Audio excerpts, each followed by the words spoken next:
Olá, minha gente! Sejam muito bem-vindos ao Cultura e Mercado em Foco, o seu canal de diálogos históricos e contextuais sobre o mercado cultural brasileiro. Hoje, trazendo um tema que é de vital importância para os trabalhadores e trabalhadoras da cultura em nosso país: as políticas públicas descentralizadoras. Aqui quem vos fala é Marcel Vitorino. Sou um homem branco, cis, de cabelos raspados e usando uma jaqueta jeans preta. Estou junto com Larissa Biasoli, sócia do Cultura e Mercado, e hoje com dois convidados especialistas no assunto, Paula Rocha e Célio Turino. Oi, pessoal, tudo bem? Me contem, quem são vocês na fila do espetáculo?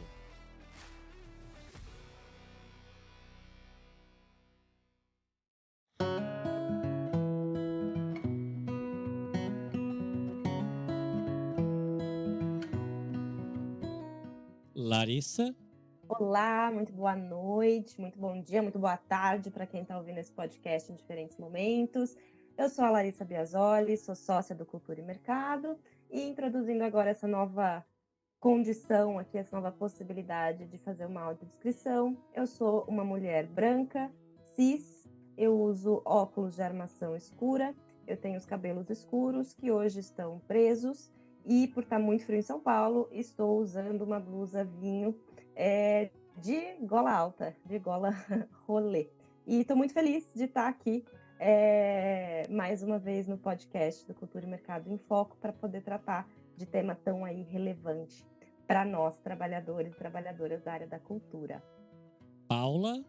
Oi, pessoal. Boa noite, bom dia, boa tarde, né? Quem sou eu na fila do espetáculo? Eu sou a Paula Rocha, atualmente coordenadora do PROMAC, que é o Programa de Incentivo Fiscal à Cultura da cidade de São Paulo, né? Já fui produtora cultural, dei a volta aí ao mundo buscando outras coisas, mas retornei para a cultura do outro lado do balcão, né? Agora como gestora pública da carreira de analista de políticas públicas e gestão governamental na prefeitura, né? Então, sou servidora pública concursada. Eu sou uma mulher negra de pele clara, tenho os cabelos crespos, que estão aqui para cima, ao final de uma semana estão presos aqui, e estou também usando, sintonizada com a Larissa, estou usando um cachecol de cor vinho. Célio? Olá, aqui é o Célio Turino, satisfeito em estar no Cultura e Mercado. Acompanho já desde a criação do Cultura e Mercado. Eu sou um homem cis, 62 anos de idade. Não tenho muito cabelo branco porque eu praticamente não tenho mais cabelo. Tenho barba por fazer, que sempre deixo, aí nesse caso, barba branca, os óculos. Estou falando da minha casa. Ao fundo tem alguns quadros e obras que eu gosto de casa, né? E que se destaca mais aqui na imagem é um divino, né? Uma pomba branca sobre casca do cerrado, né?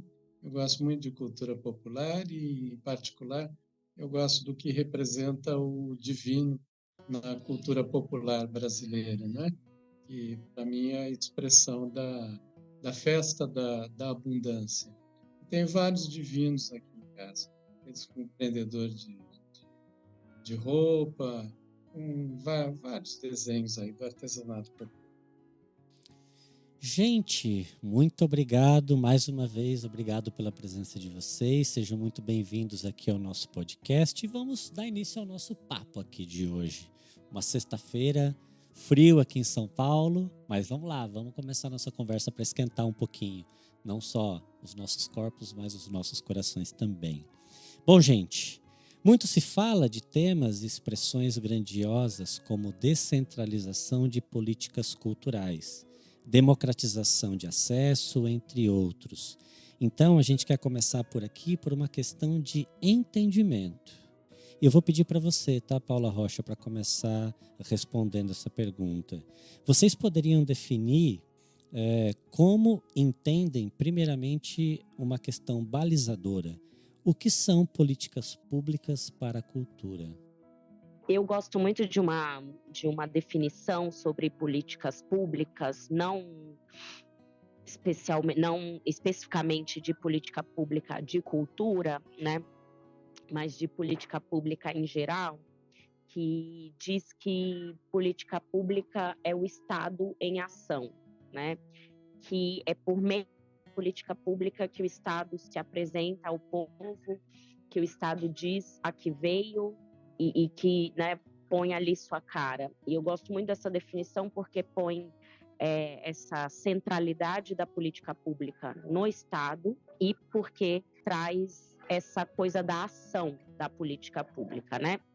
E aí, trazendo especificamente para a política pública de cultura, eu acho muito bonito, assim, que as políticas públicas de cultura têm uma especificidade muito peculiar, assim, muito diferente de algumas outras políticas públicas, né, de tantas políticas públicas tocadas pelo Estado, que é o fato das políticas públicas de cultura serem feitas especialmente para fomentar, para estimular, para incentivar algo que já é produzido pelo povo. Então, a cultura emana do povo e as políticas públicas vêm para fortalecer isso. Então, diferentemente de políticas públicas, por exemplo, fundiárias, que o Estado tem ali uma ação de produzir o fundiário, né, digamos assim,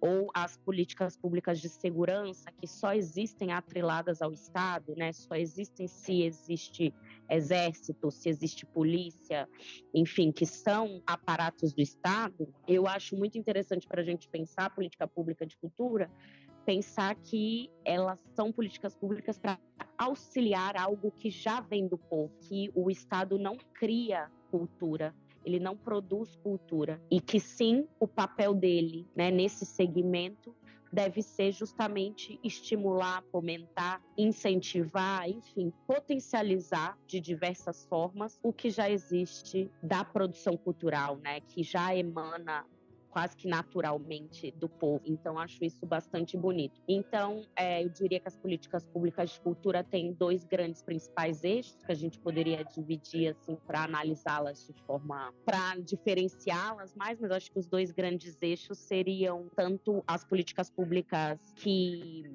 garantem o direito ao cidadão, o direito dele acessar cultura, né, dele ter acesso ali aos produtos culturais, aos bens culturais, digamos, a ir a um teatro, a ir a um cinema, a ouvir uma música, enfim, e as políticas culturais mais ligadas à produção cultural, né, então ao estímulo ao artista, ao produtor cultural, para que ele possa entregar para a sociedade aquilo que ele sabe fazer de melhor, né? E aí não só pensando a cultura como produtora de bens ou produtos culturais, mas a cultura no sentido mais antropológico, mais amplo do termo, como aquele fazer próprio de uma sociedade mesmo, né? Que pode incluir ali nosso modo de produção, nosso modo de enxergar o mundo, nosso modo de culinária, nosso modo de produzir beleza, né, assim, digamos. Então, acredito que as políticas culturais seriam esse instrumento do Estado para potencializar esse fazer bonito do povo. E para você, Célio? É muito do que a Paula disse, né? Mas política pública é resultado de um pacto entre Estado e sociedade. Eu trabalho com isso, trabalhei com isso por muito tempo, né? 40 anos como servidor público, né?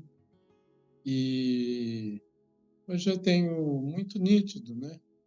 Que política pública, por vezes as pessoas confundem como sendo uma política do Estado.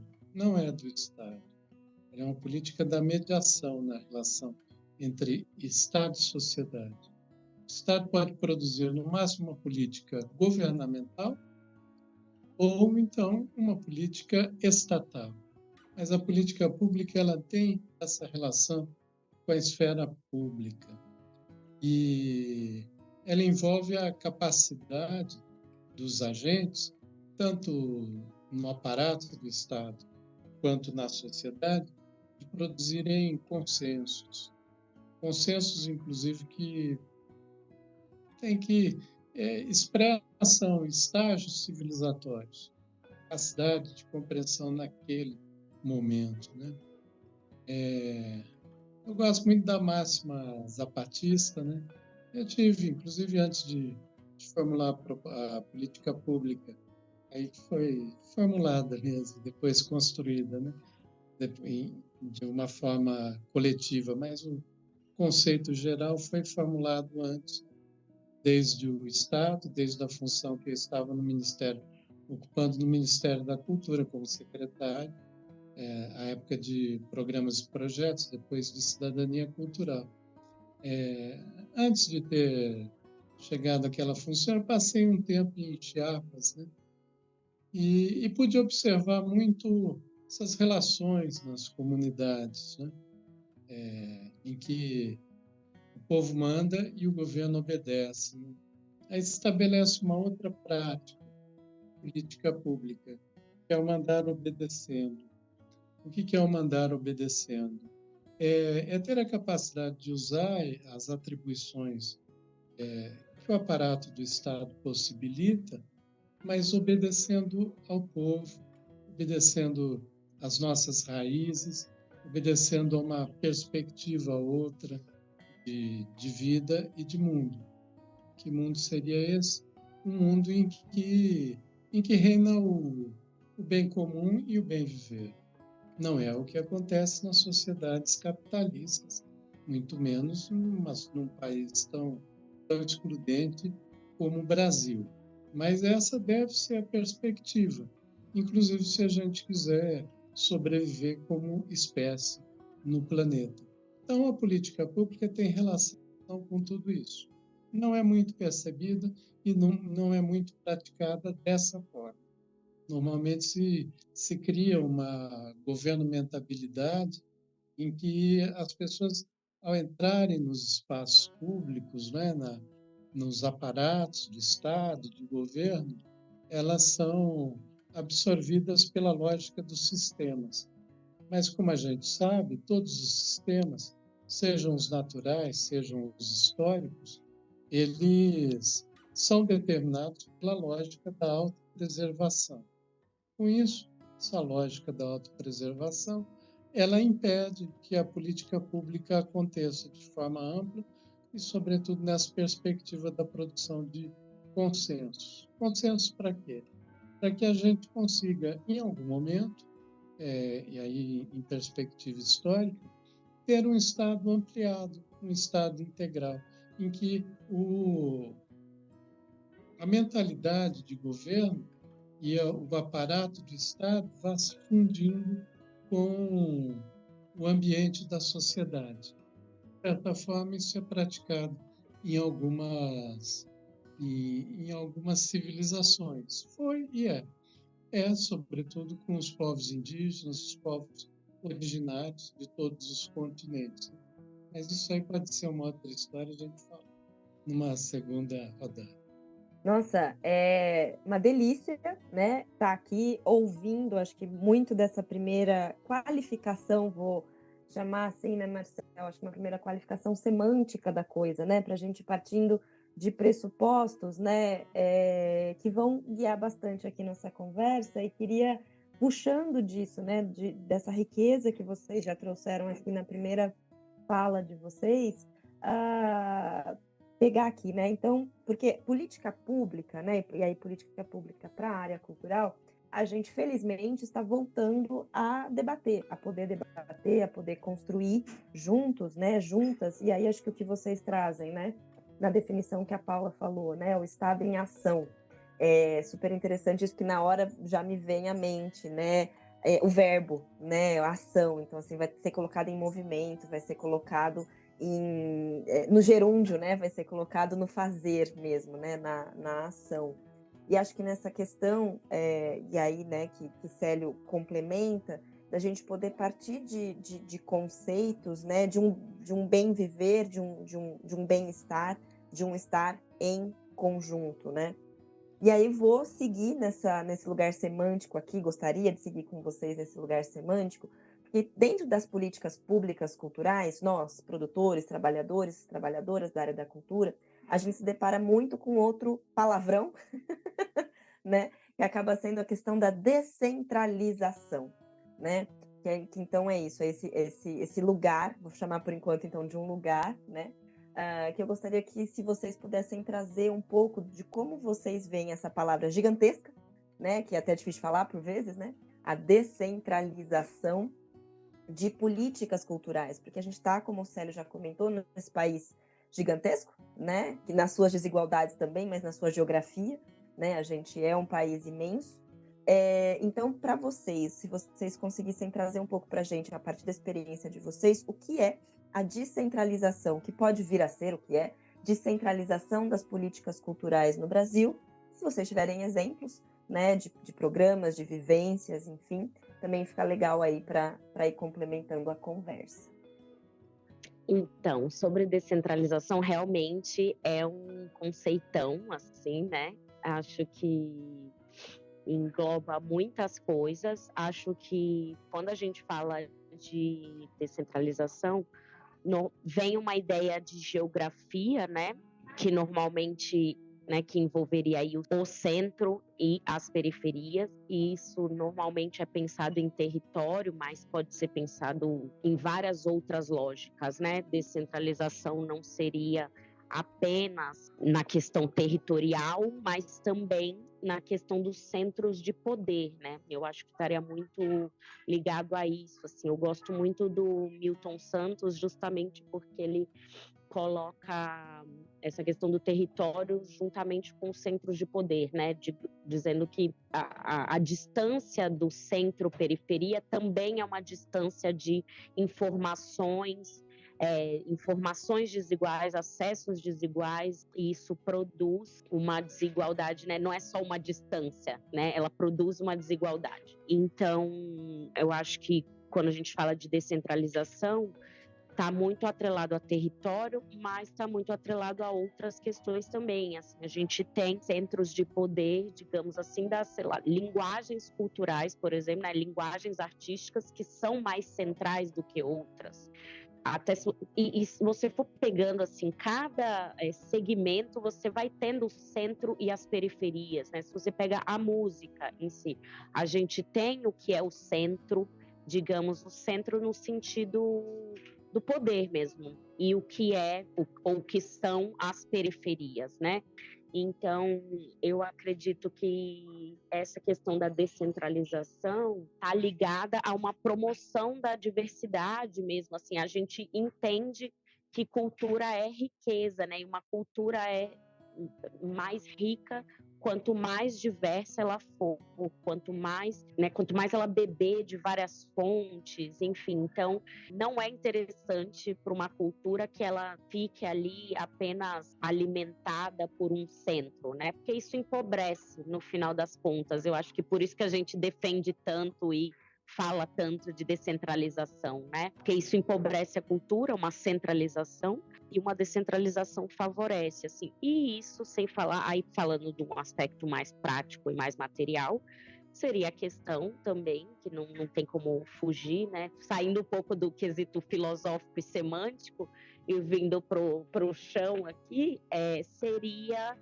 a questão de descentralização mesmo como um instrumento de diminuição ou de tentativa de reversão assim de algumas desigualdades, né? Porque aí, falando aqui a partir de São Paulo, né?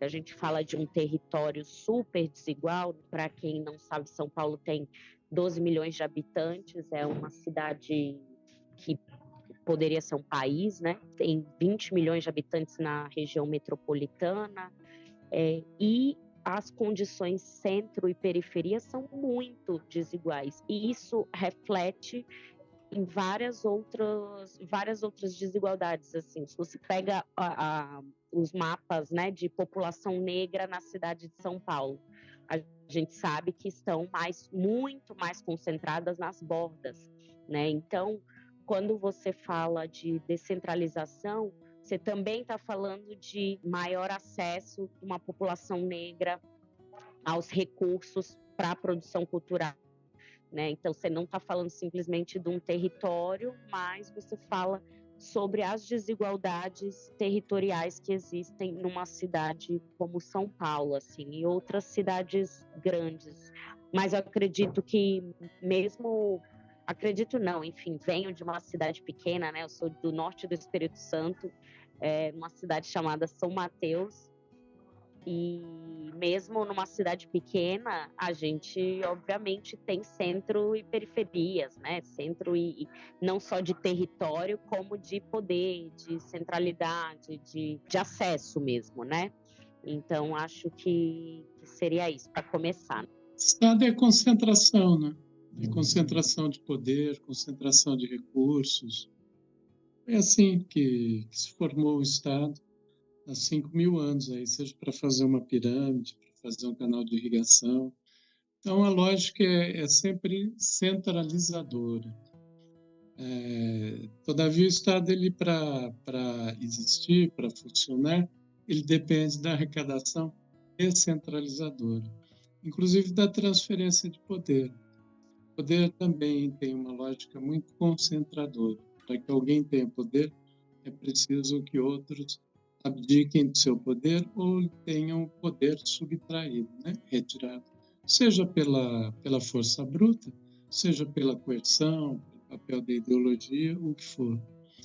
Tanto toda política pública que tiver uma perspectiva transformadora, ela tem que ser descentralizadora, ela tem que ser uma política pública distribuída. Foi o que eu busquei fazer com a Cultura Viva e os pontos de cultura. Nós chegamos a 1.100 municípios em 3.500 comunidades do Brasil. Poderíamos ter alcançado muito mais. Isso foi o resultado de 6 anos de trabalho, de 2004 a 10. Ocorre que, a partir de 2011, exatamente por esse tipo de mentalidade que acaba sucumbindo à lógica do sistema, houve um processo de profunda perseguição e profundo assédio contra esse protagonismo popular que estava emergindo, não somente em relação aos pontos de cultura. Não é uma questão de maldade, de caráter individual, de idiosincrasia de quem está no espaço de poder. É como eu disse antes, é da lógica do poder e da lógica do Estado concentrar, se autopreservar e expurgar todo tipo de iniciativa que ameace essa lógica, né? Todo sistema é assim, sistemas naturais são assim também, para se autopreservar. E foi o que aconteceu aqui no Brasil. Desde 2011, a vida me puxou mais para fora do país. Então, eu pude acompanhar e ajudar na orientação de políticas públicas em vários países. Por exemplo, Cultura Viva e os pontos de cultura hoje estão presentes em 11 países, em 18 países. No Reino Unido, né? Até outro dia recebi a notícia com satisfação, um livro meu foi publicado lá, né? E ele é leitura obrigatória, foi referência para concurso público, para servidores do Estado no Reino Unido. E assim, não falo isso por mim, assim, né? Eu não me preocupo muito com isso, mas eu mostro que, vejam, uma política pública é uma concepção construída desde o Brasil, que foi combatida no Brasil a partir de 2011, tanto que o desmonte dos pontos de cultura e da cultura viva, ele não é resultado do golpe de 16. Quando aconteceu o golpe de 16, ou mesmo depois do governo Bolsonaro, ele já estava consolidado de antes. Isso é importante dizer. E tem os dados sobre isso. Eu poderia, um outro dia, eu gostaria de enfrentar esse debate, inclusive, com alguém. Mas enquanto essa política pública ela é construída aqui, ela foi ganhando referência fora. Na comunidade europeia, a mesma coisa. A política de cultura digital da comunidade europeia é inspirada nos pontos de cultura, segundo a coordenadora da política, e na cultura digital, que foi experimentada aqui no Brasil quando o Gil era ministro, né? Estava ali como secretário, várias outras pessoas estavam no trabalho, também Cláudio Prado, vários outros, né? O Brasil foi a vanguarda mundial em cultura digital, na primeira década desse século. Até esse instrumento aqui de conversa que a gente está tendo, né, por Zoom, tá, é tributário dessa experiência, porque tudo que nós fizemos foi a partir da lógica do software livre. E muita gente, comunidades de todo mundo, anonimamente contribuíram para que uma série de ferramentas fossem desenvolvidas. Na época, não havia edição de software, não havia software para edição de vídeo e áudio, e software livre era do proprietário. Pela nosso princípio, a gente foi produzindo ferramentas livres para isso. E várias outras. Havia, inclusive, uma ferramenta chamada Chemelé, que é referência ao XML, do código de computador, né? E que era uma espécie de YouTube que estava acontecendo. Né? Esse também é um exemplo de descentralização. Ocorre exatamente esse processo da tomada de consciência e do empoderamento que acontece entre o povo. Vejam, quais foram os setores que melhor se apropriaram dessas ferramentas tecnológicas de vanguarda?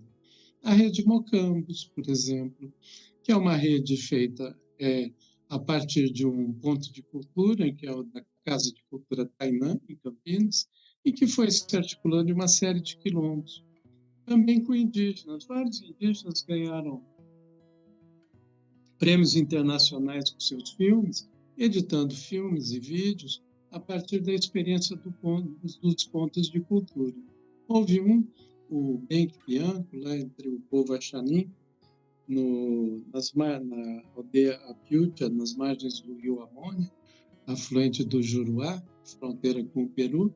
O Benque ele editava filme na pequena câmera que ele recebeu do Ponto de Cultura. Por que isso acontecia? Não é simples fazer isso. Exatamente porque houve essa descentralização, inclusive comunicacional e tecnológica. Então, as políticas, quando se tem uma perspectiva de transformação social, as políticas públicas de descentralização, que não são só de distribuição de recursos, mas do processo de conhecimento, elas têm que estar à frente de tudo. Não é o que ocorre normalmente, né? E aí eu encerro. Normalmente, quando a gente pensa políticas públicas de descentralização, a gente trabalha na lógica de transformar direitos em dádivas. Para quê? Para perpetuar processos de dependência e de controle também. Mas quando uma sociedade se emancipar, estamos distantes disso, o que vai ocorrer é uma outra lógica que vai se sobrepor, que é a lógica da perda do controle. Por quê? Porque quando se perde o controle, é sinal de que a sociedade como um todo ganhou o controle e se apresenta. Talvez exatamente por essa contradição é que mesmo governos de caráter reformista ou progressista temam tanto políticas de descentralização efetiva e avançam com a autonomia, o protagonismo e o empoderamento sociocultural da sociedade. Nossa Senhora, preciso pegar aqui esse gancho agora para fazer um depoimento, muito rápido, mas um depoimento, porque acho que tem muito a ver aqui também, que é dizer que parte da minha formação como produtora cultural, que se deu em Campinas também, trabalhando lá num ponto de cultura, tinha muito a ver com isso, né? Em 2008, que foi quando eu trabalhei num ponto de cultura em Campinas. Qual ponto que foi, Larissa? Eu trabalhava na Boa Companhia, que tinha junto com o Tucum, conheço. né? Pronto. O Tucum, não é? Exato, exato. E nesse sentido, né, Célio, acho que além de... Vou fazer esse gancho para pegar Você uma sabe outra que eu fala sou de Campinas, né? Lógico, inclusive você foi, né, secretário de cultura daquele lindo município. Eu sou de Já Ribeirão Preto, hoje nós um temos pouquinho muitos mais amigos em distante. Ribeirão Preto. Eu gosto mais da Ópera Minas, né? Tem o grupo Fora do Sério, Conheço veio o extremamente, Cauim. Tem amigos grandes amigos. queridíssimos lá. Pois é, esse mundo cultural, felizmente, para boas pessoas, né, Célio, é uma ervilha. Boas pessoas conhecem boas pessoas, que a gente se atrai. Então, e esse trabalho, né, do ponto de cultura, buscando aqui trazer um depoimento breve, mas eu acho que tem muito a ver com o que é o cultura e mercado, né? Essa possibilidade que eu lembro muito de ver isso e como eu cresci como profissional, podendo trabalhar numa coisa que era uma novidade, né, naquela época, 2008, né, ali para o setor, que foi ver o outro florescer, ver o outro entender da sua identidade como trabalhador, trabalhadora da área cultural, esse lugar do reconhecimento, né? Usando aqui, acho que algumas outras palavras grandes, mas reconhecimento e representatividade, né? E como isso me fez crescer como profissional, e o tanto que eu sou grata a isso, e aí, pegando o gancho, né? Que a Paula falou, porque cultura é riqueza, né? Então, assim, que lindo essa riqueza de saber que essa política estruturante para muita gente, de representatividade de muitas trabalhadoras, trabalhadores da cultura, está lá internacional agora representando, né? Uma representatividade Brasil tão positiva.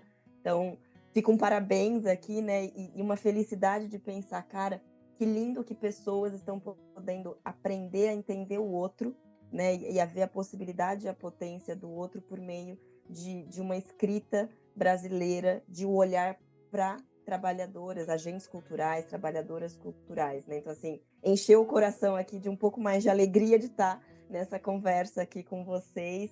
E, perdão, Marcelo, mas tinha que fazer essa intervenção aqui de depoimento mesmo, assim, para a gente poder seguir na nossa conversa, tá?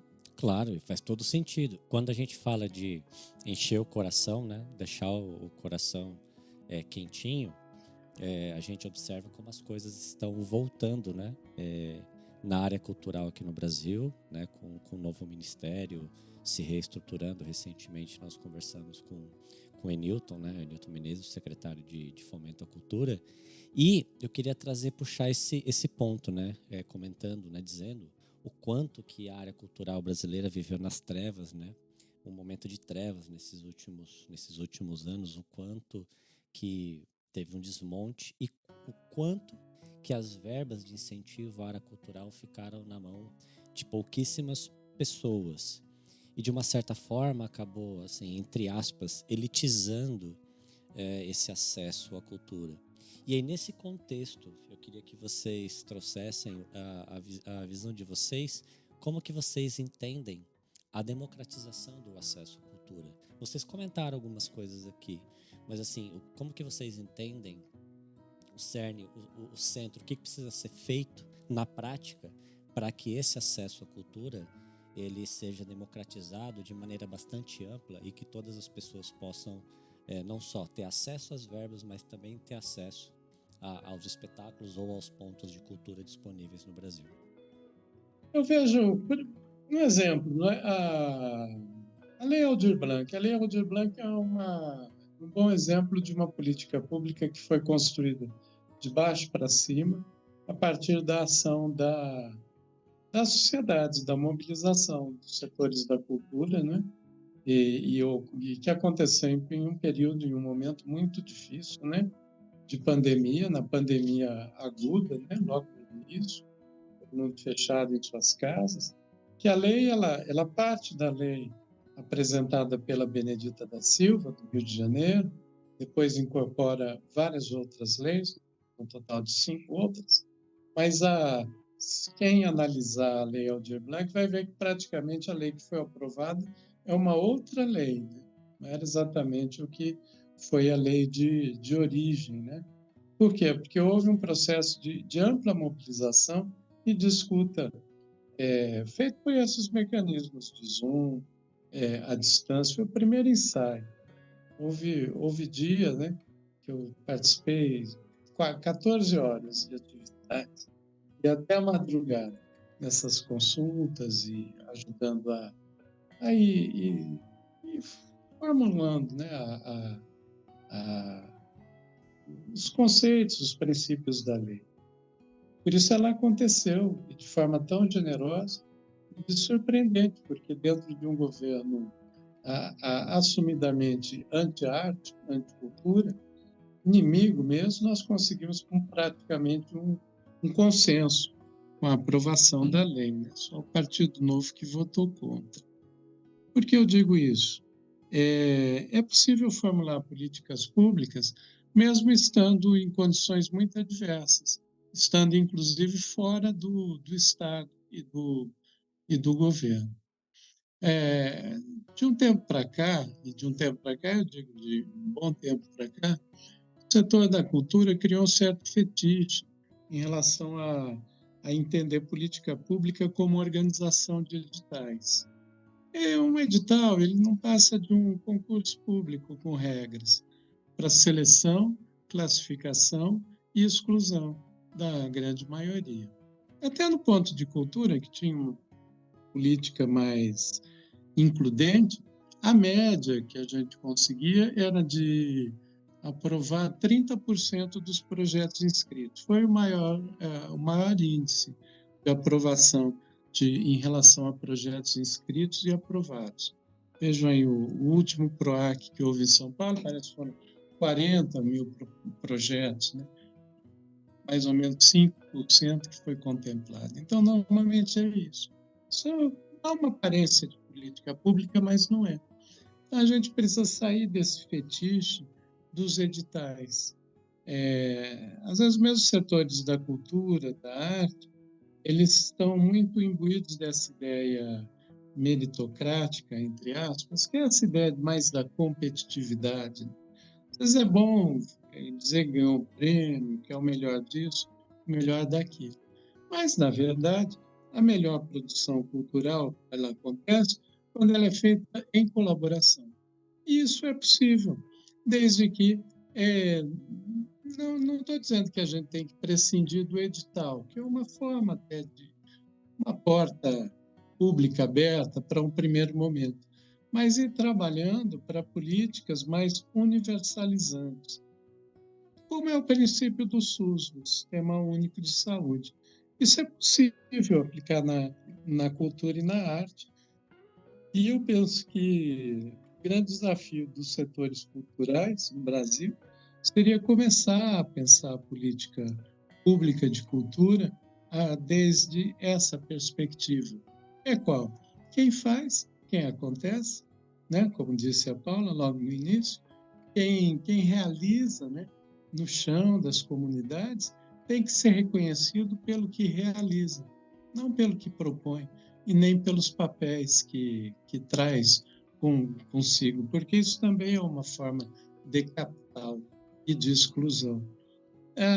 Há meios para fazer esse tipo de possibilidade. Recordo que na secretaria dirigida pelo Sérgio Mamberti, à época, meu colega lá no Ministério da Cultura, eles experimentaram uma chamada pública para povos indígenas, em que a inscrição era oral.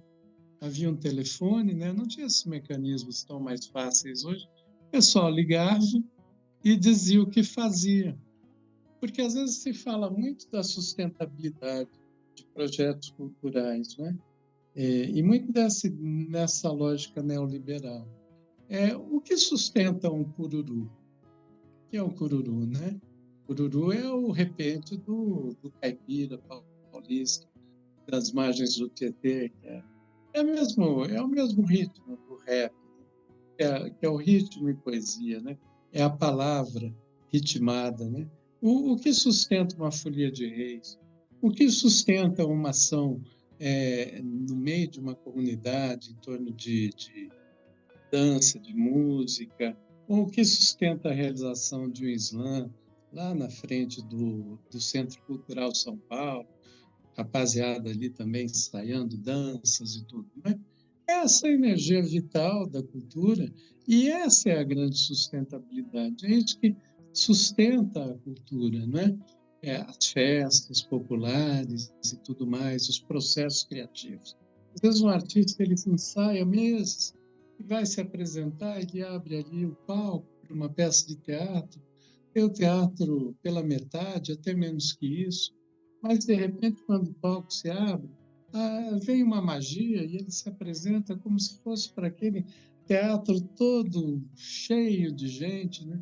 E, dali a pouco, ele vai começar a fazer tudo novamente. Ou seja, essa energia de você conseguir captar um sentimento da sociedade, transformar em arte e reapresentar para a sociedade. Assim, as sociedades evoluem. Então, as formas de financiamento, sustentação da cultura, elas deveriam começar a absorver essa vitalidade. Mas quando a gente fica nesse fetiche do edital, elas, na verdade, elas tiram a alma da própria produção e da criação cultural. Porque aí todo esse monte de criadores magníficos que tem por aí, de todo tipo, bordadeiras, oleiros, violeiros, poetas, né? Eles são sugados por uma lógica que os transforma em burocratas. Ao transformados em burocratas, eles vão perdendo vida e vão sendo excluídos. É isso que tem ocorrido, né? Então, se a gente pensar numa outra possibilidade, eu tenho certeza que a gente vai ter um grande êxito aí para frente.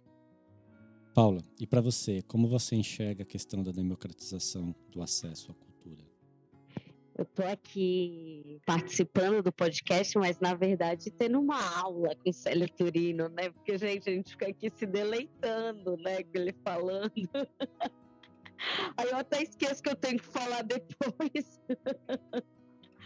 Então é muito bom, muito legal. Eu acho que democratização de acesso, acho importante também, assim, aproveitando que a gente está falando dos conceitões e do semântico, né? Aproveitar essa oportunidade também para fazer essa diferenciação que tem um pouco nos estudos culturais, mas que é bom a gente falar aqui para o público mais amplo também, que é desse conceito de democratização e democracia cultural, né? Que a visão mais tradicional da cultura, assim, né, do fazer cultural e das políticas públicas de cultura tinham muito, assim, arraigadas essa questão da democratização de acesso, né? Que dá até pelo semântico mesmo da palavra, né? Ela é uma ação feita a outro, assim. Então, é uma ação mais de cima para baixo, que estaria um pouquinho mais ligada, claro que, né, no final das contas isso foi mudando, mas estaria um pouquinho mais ligada com essa coisa de conceder o acesso, né? Vamos levar o acesso a vários públicos. E aí, né, mais recentemente, inclusive nas gestões das quais Célio fez parte, né? Enfim, essa visão de democracia cultural, que seria a visão de mais pessoas produzindo cultura, né? Mais diversamente, de formas diferentes e tal, ela foi ganhando espaço também. Então, não só esse princípio do levar cultura ou levar o acesso, mas também o princípio do acessar, né? Então, do fazer cultural de forma diversa, de forma... Eu não gosto muito dessa palavra diversa, porque fica parecendo aquelas coisas meio de RH de empresa, sabe? Que é meio tipo, diversidade, que no fim é tudo maquiagem, assim. Mas a questão de ter uma variedade ali, né? Uma representatividade, enfim, de vários modos de fazer cultura, né?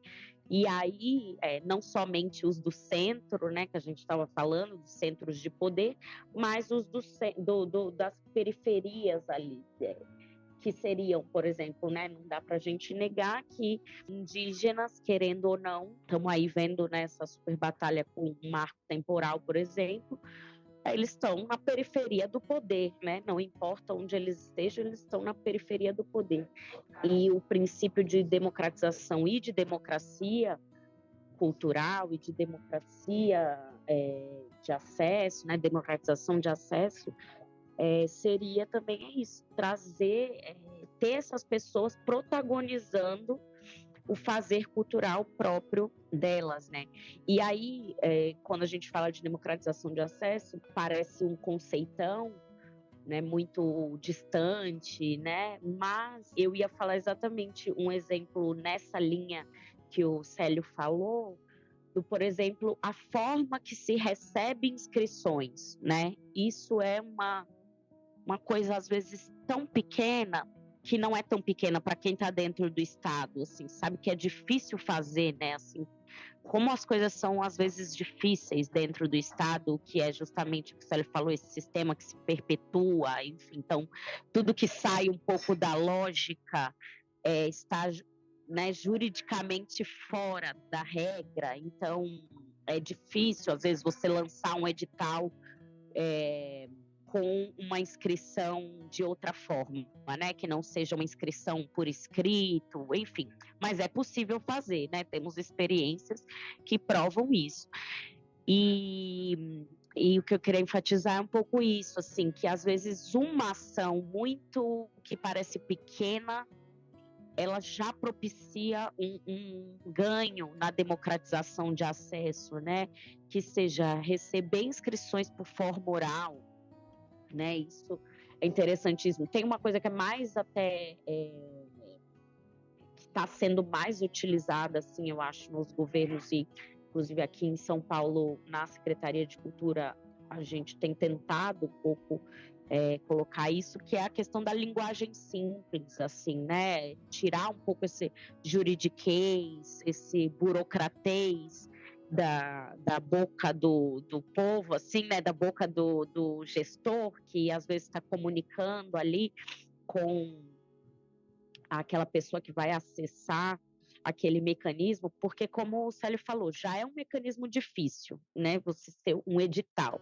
Ainda se você é um edital difícil, é tipo, meu Deus, a pessoa precisa prestar um concurso público para ganhar para um projeto, né? Uma coisa é você prestar um concurso público para você ganhar um cargo né? Um cargo ali dentro do Estado, né?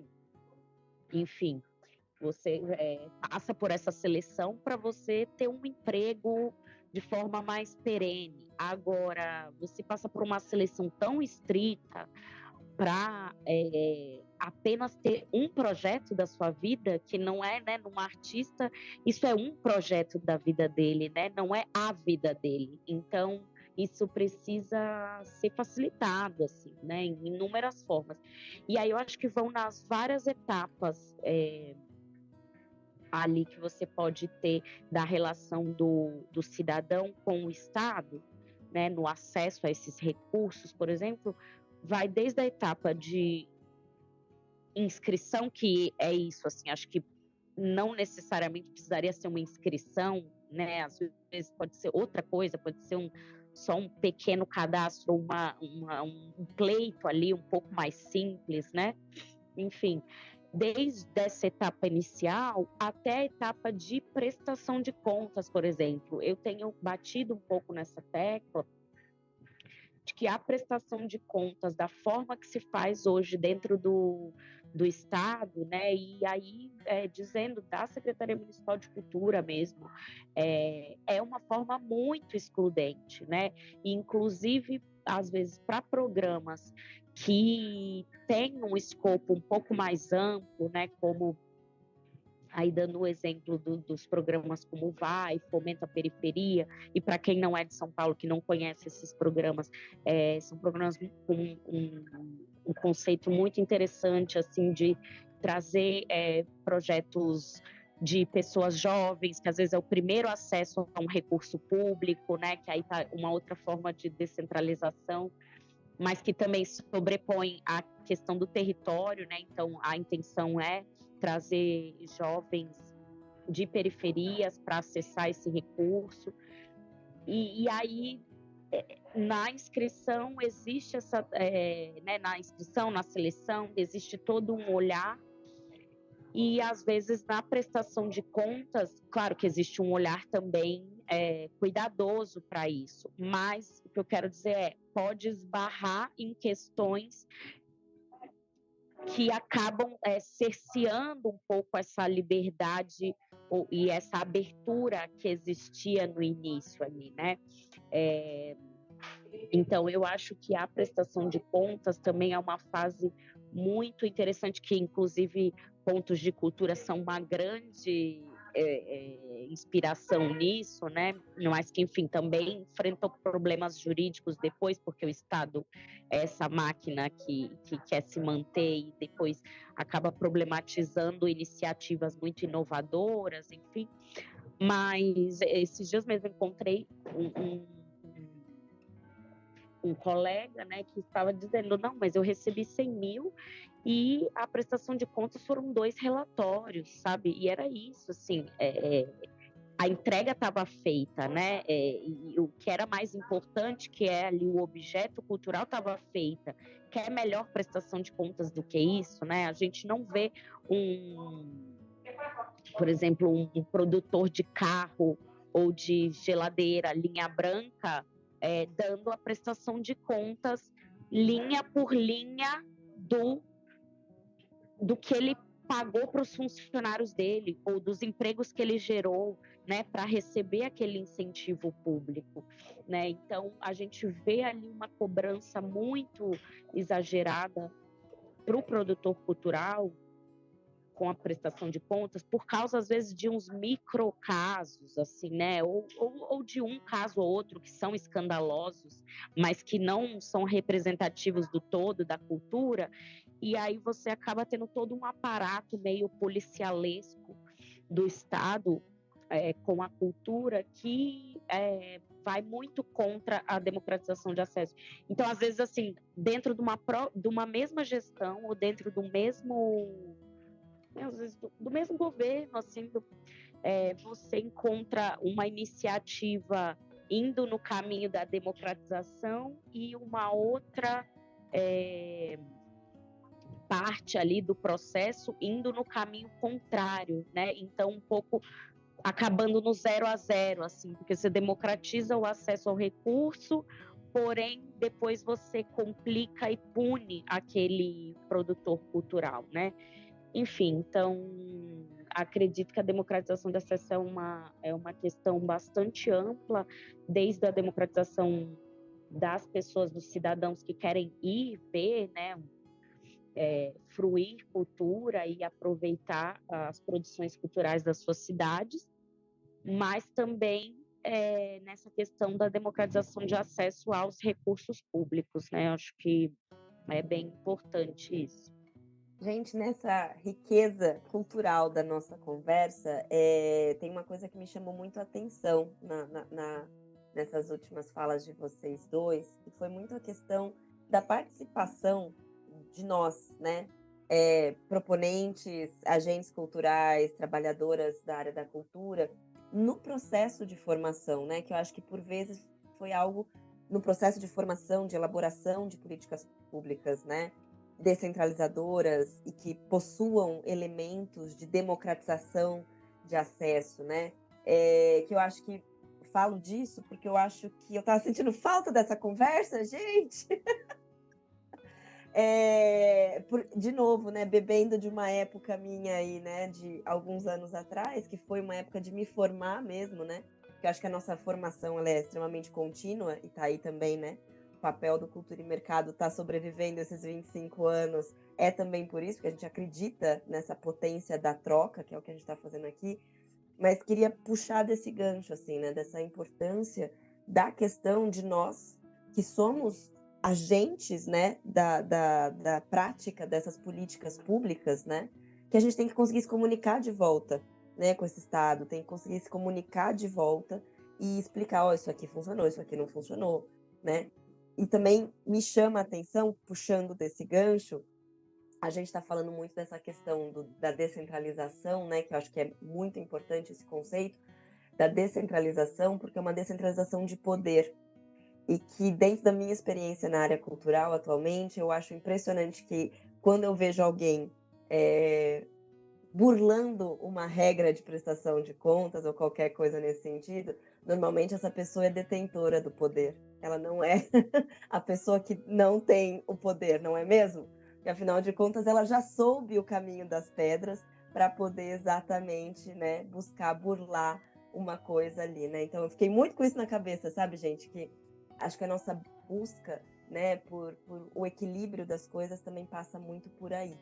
E acho que Célio já trouxe um pouco, mas queria puxar daí, do que ele falou já da Paulo Gustavo, desculpa, da Aldir Blanc, puxando aí então Paulo Gustavo, e um pouco dessa perspectiva que vocês veem, o que vocês veem aí de futuro, né? Eu brinco muito, preciso dizer aqui para Paula, especificamente, que eu brinco muito, Paula, eu falo assim, gente, vamos falar de coisa boa, vamos falar de Promac. Então agora, pegando o jargão, eu quero falar assim, gente, vamos falar de coisa boa, vamos falar de futuro? Do que vocês estão pensando aí, estão vendo, estão observando, porque eu acho que isso também faz parte do que a gente está propondo aqui. É um momento de análise, é um momento de reflexão, né, da gente poder ter essa troca e entender um pouco da análise de que cada um de nós vai fazendo pela experiência. Então, eu queria entender de vocês um pouco disso, assim, as considerações de vocês pensando nessas amplas palavras e conceitos semânticos que a gente trouxe aqui de democratização de acesso, políticas descentralizadoras, políticas culturais descentralizadoras, democratização de acesso. O que vocês estão vislumbrando aí no nosso futuro de possibilidades ou de questões, inclusive de dificuldades? Falando de futuro, né, há aqui uma questão muito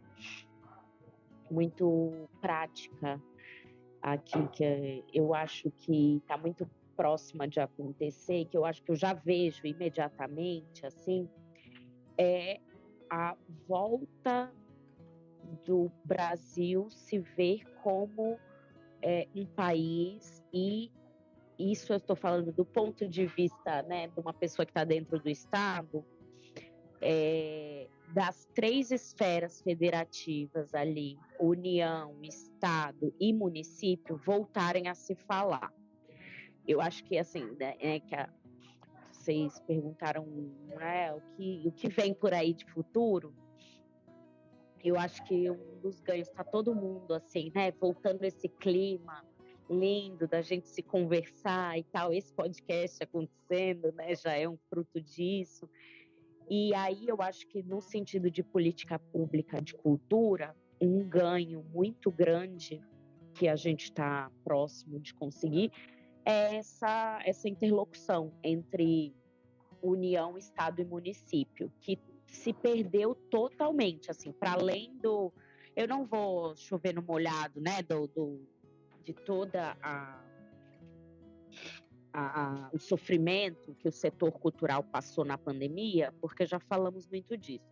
Então, falando de futuro, eu acho que isso é um ganho enorme, assim, que a gente está tendo. E eu estando aqui numa ponta, né, no município, tudo bem que não é um município pequeno, mas querendo ou não, tem a mesma condição federativa de qualquer outro município, que é o município de São Paulo.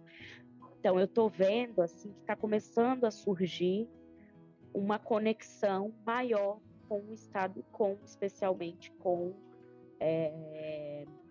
a união, né, através do MINC, né, a volta do MINC é uma coisa que precisa ser comemorada. E foi muito difícil durante a pandemia para os municípios que mantiveram suas políticas de cultura também, continuarem sustentando essas políticas, porque, por exemplo, aqui dando do meu exemplo, né, do dia a dia, que é o Promac, a gente viu o Promac ser sobrecarregado pela ausência das outras esferas, né? O governo federal nem se fala, né? Não preciso repetir aqui. O Estado também resolveu interromper o PROAC e ICMS no meio da pandemia, né? Ficamos um tempo aí sem PROAC, então tudo desaguava no PROMAC de São Paulo, né? E isso eu acredito que ocorreu em vários municípios. Então, assim, quem se manteve de pé guerreando ali muito, assim, né? Então, você voltar a ter esse diálogo federativo sobre a cultura é um ganho muito legal, assim, que eu não sei se... Acho que, assim, claro, quem vai estar ouvindo o podcast, quem já está mais consciente ali, né, de todas essas articulações, eu vou estar falando óbvio, mas talvez para um produtor cultural que está só ali no fazer do dia a dia e não está muito ligado nessas articulações, pode ser uma novidade no sentido de dizer que a coisa está voltando a engrenar. E aí, nesse sentido, acho que um futuro, assim, pelo menos que eu tenho muita esperança, é de ver finalmente, né, o Plano Nacional de Cultura articulado nas 3 esferas, né, juntamente aí com todos os instrumentos, né, de plano, conselho e fundo, né, municipal de cultura, conselho estadual de cultura, enfim, todos esses instrumentos aí que não estão implementados e que ficaram muito em teoria, assim, né, começaram a ser implantados e foi interrompida essa implementação. Eu acho que agora é o momento que isso pode de fato se concretizar, assim, né? Pelo menos essa esperança que acho que eu e a torcida do Flamengo da cultura tá aí com essa esperança. E estando dentro, né, do município, consigo ver que as coisas começam a se mexer, assim. Então, acho muito bonito ver finalmente, né, a gente articulado, não atuando como simplesmente ali, como se fosse um país à parte, né? E acho que isso me incomoda muito em São Paulo, porque por ter uma dimensão muito grande, muitas vezes a gente usa dessa dimensão como uma desculpa até, ou, enfim, às vezes são problemas técnicos mesmo, de fato. Mas São Paulo acaba se mesmando demais por ser uma cidade muito grande e que tem problemas de país, assim, né?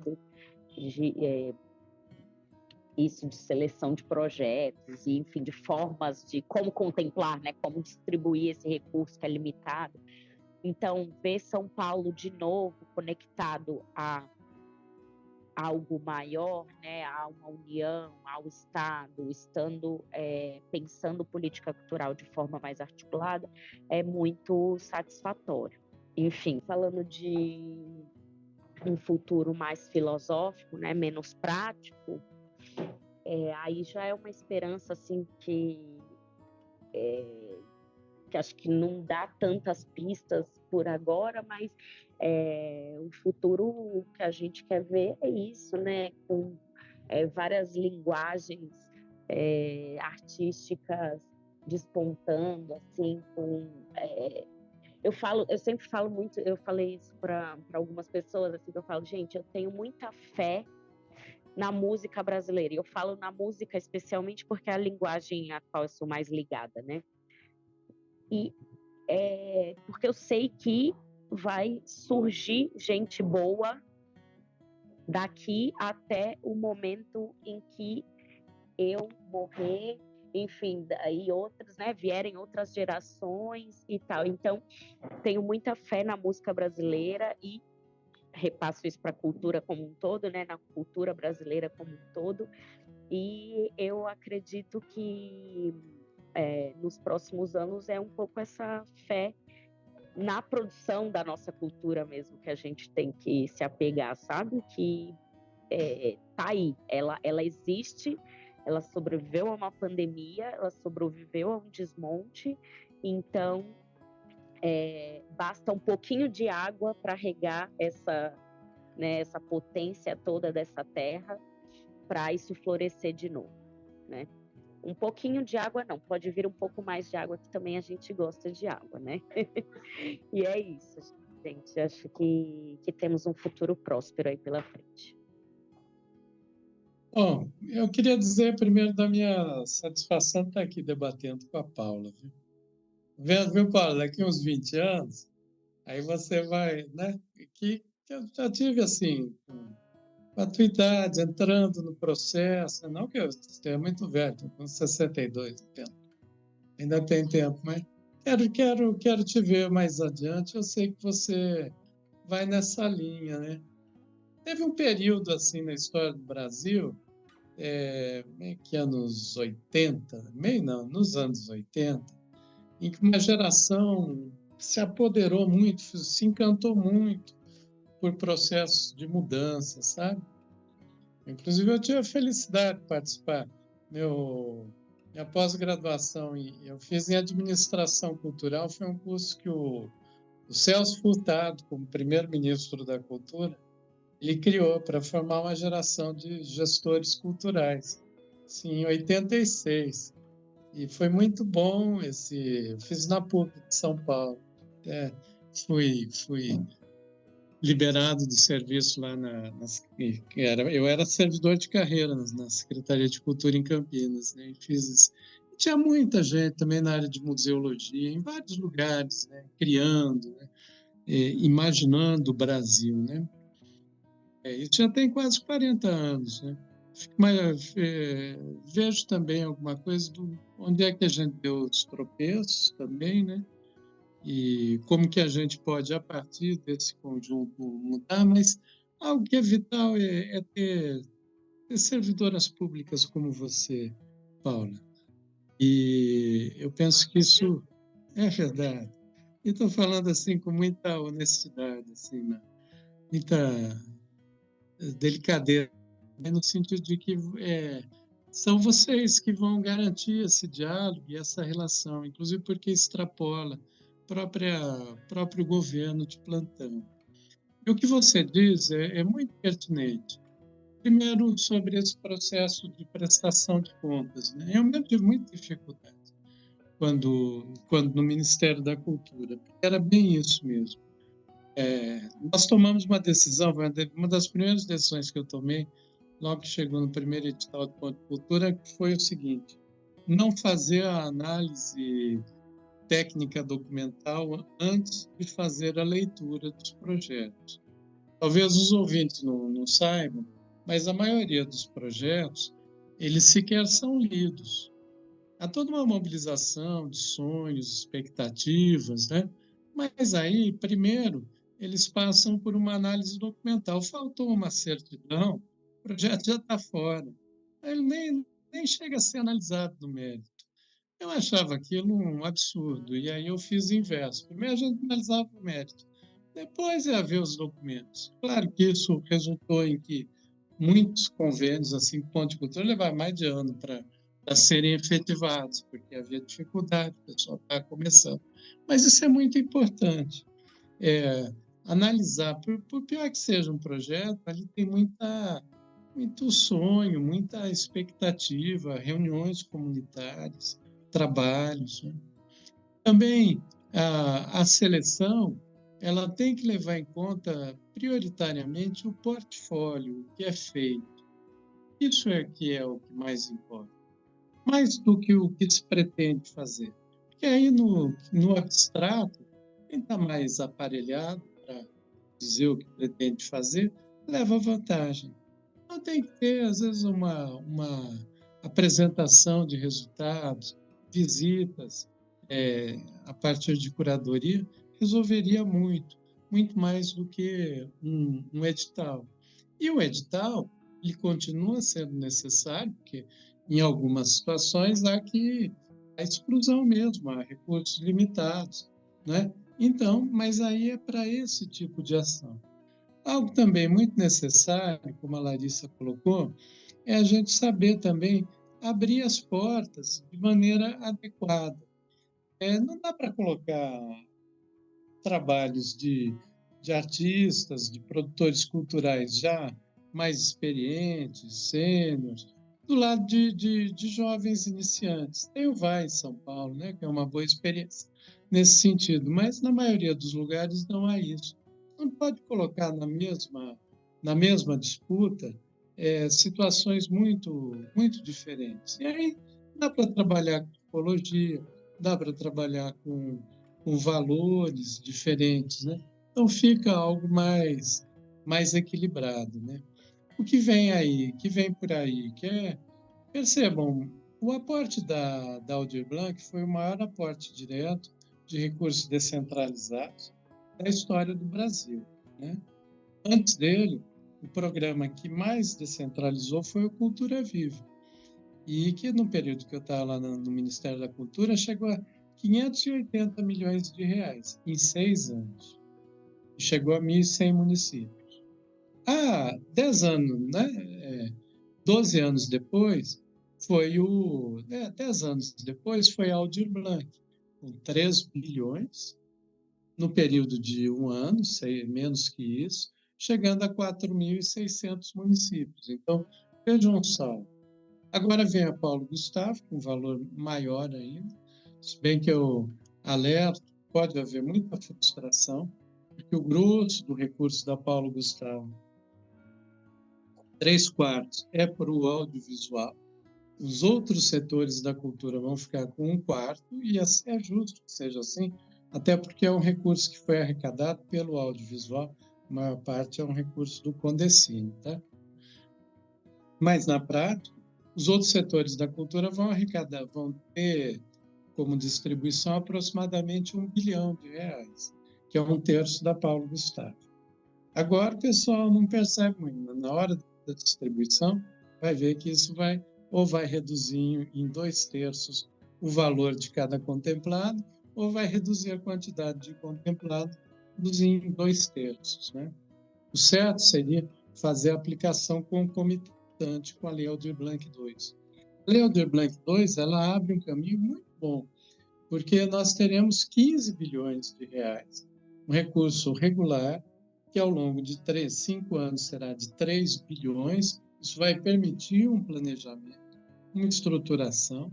Eu acho que se a gente tiver muita seriedade na aplicação desse recurso, a gente vai chegar lá no final desses 5 anos com uma maturidade em termos de distribuição de recursos, tipologia, a experiência, aí, mesmo que incipiente, da universalidade. O que seria a universalidade? Por exemplo, uma cidade pequena, cria lá um projeto, viola na praça, e chama os violeiros para tocarem uma música, e depois contrata cada um deles para se apresentarem na praça, ou slam na praça, o que for, né? Você resolve, atendeu todo mundo, ou todas as bordadeiras e artesãs do município. É possível fazer isso. E nem são recursos absurdos. E mesmo que eles ultrapassem o que a Lei Aldir Blanc e a Paulo Gustavo repassam, o município, se tiver boa vontade, arruma um pouco mais de recursos e bota mais uns, abre a porta ali e chama mais gente. Acho que era importante que o movimento cultural colocasse isso. Por último, também essa ideia da análise da prestação de contas por produto. Ela tem que ser assim. Ela é assim. Por exemplo, com a dívida pública. Vocês acham que os bancos têm muita burocracia para pegar o dinheiro da dívida pública, que consome uma imensidão do PIB, 13% do produto interno bruto brasileiro? Não. Veja, até quem é credor de dívida pública vai lá num caixa eletrônico ou no aplicativo do celular, aplica o dinheiro lá em LCD. É um monte dessas siglas aí, que no fundo é tudo dívida pública, e recebe o dinheiro. E não tem que prestar conta de nada. Grandes obras também não, sabe? Quando se contrata uma empreiteira, tal, ela tem que entregar a ponte. Às vezes nem entrega a ponte, né? Ou entrega a ponte má. Mas aí você fiscaliza, tem que dizer com o que ela comprou, como ela pagou, quais foram as pessoas, né? Mas com esses microfinanciamentos, que é 300 mil, 400 mil, 100 mil, 5 mil, às vezes, ultra micro, né? Em alguns casos, há uma exigência absurda e totalmente desproporcional e indevida, que puxa uma energia enorme dos criadores, né? Não é só na área da cultura, em outras áreas também. Ela deveria, de uma forma definitiva, e é bom que uma servidora pública como você, dentro do Estado, claro que eu sei das limitações, né? Porque tem uma série de outras situações, tenha essa consciência e a gente comece a mudar esse processo de acompanhamento. Se você liga ali para um burocrata, assim, não estou É importante a burocracia. A burocracia ela nasce na China há 3.000 anos e há um salto civilizatório, né? Processos impessoais de gestão padronizada. Mas o problema é que a burocracia ela virou uma coisa que ela se alienou de tal forma do processo de vida que ela virou só controles de códigos, de siglas, e cria uma linguagem hermética e não tem o menor compromisso com o conteúdo, com o resultado, com o que se apresenta na sociedade, não só em cultura, né? Então, isso precisa ser alterado na mentalidade. Acho que a gente tem um bom caminho pela frente, viu, Larissa? Sim. E Marcel, acho que vem coisas boas aí. Mas isso tudo implica em a gente não ser conformista. Tem uma vez um rapaz aí no Encontro Conto e Cultura, ele veio com um poema, eu gosto de haikais, né? São aqueles poemas condensados, assim, e com um grande significado e num verso curto, né? Aí ele veio com um que eu gostei demais, que era a forma deforma a forma. Percebam que a forma, né? Essa forma burocrática, ela deforma mesmo a forma da criatividade, da inventividade.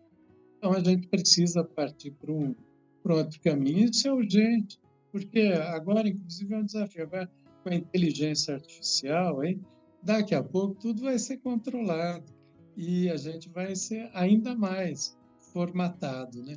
E para que a vida floresça, a gente não pode caber numa forma, né? Esse é o desafio, tanto em política pública quanto na nossa existência, né?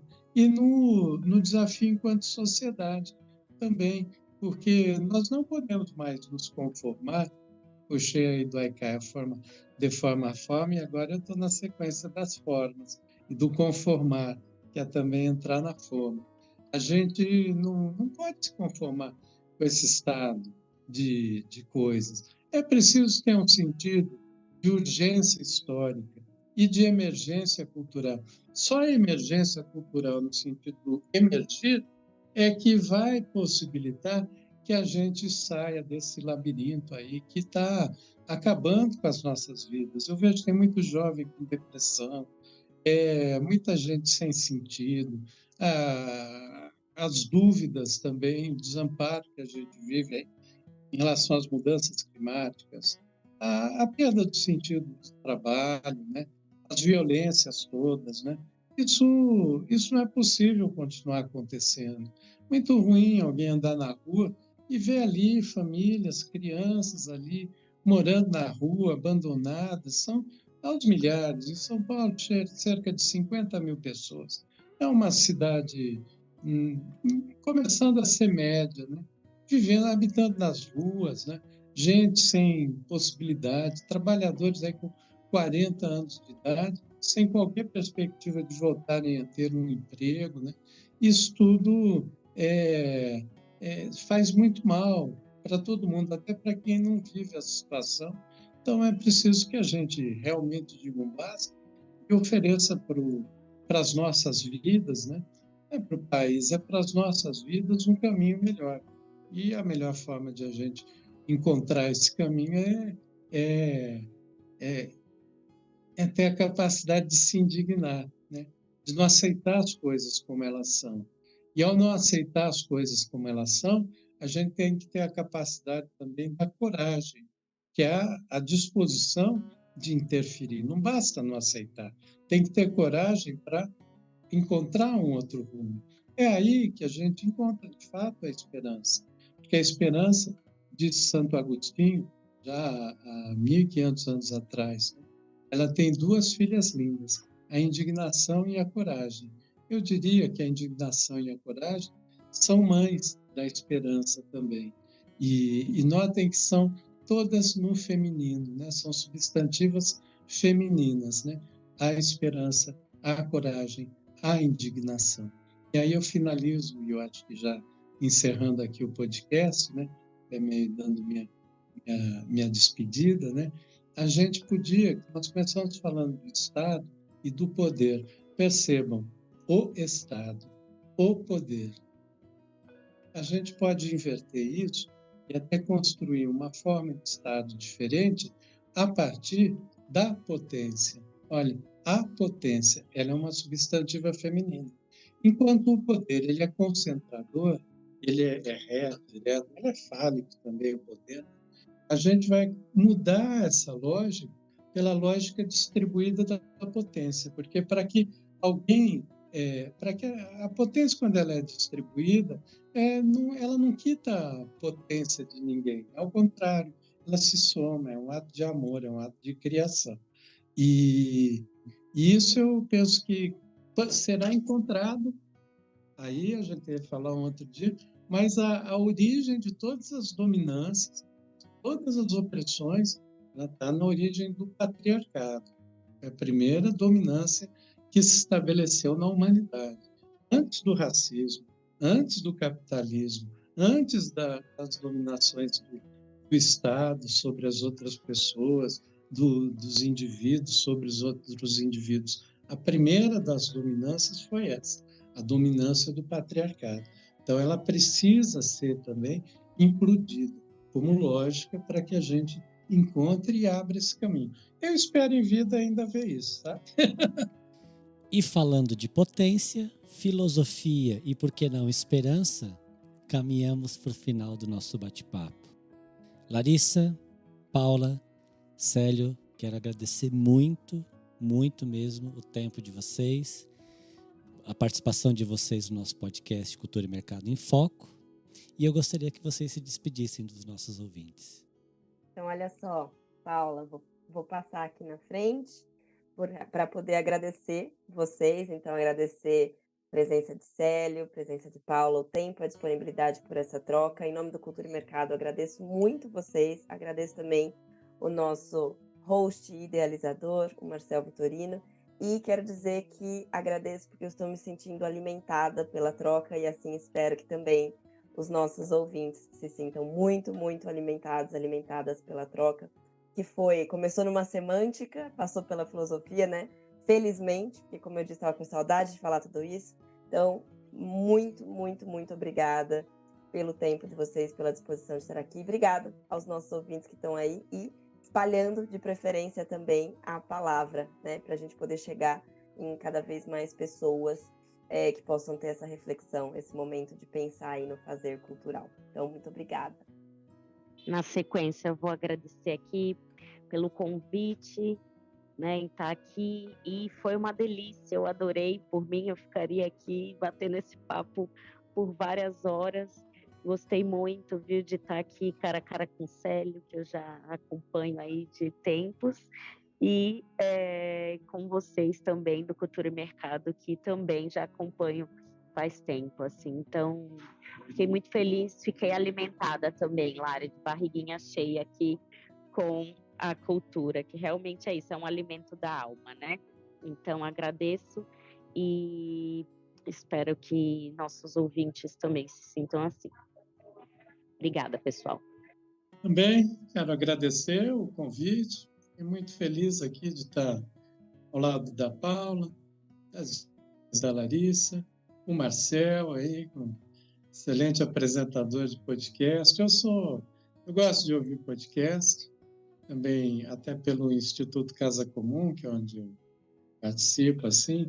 A gente tem produzido vários podcasts também, em várias formas. Quem puder, procure o canal do Instituto Casa Comum no Spotify ou no nosso site, institutocasacomum.org, e vai poder escutar. São várias histórias que a gente tenta inventar por aí. Até radionovela a gente já fez, adaptando a obra O Idiota, de Dostoiévski. E agora estamos preparando Macunaíma para o ano que vem, em formato de radionovela.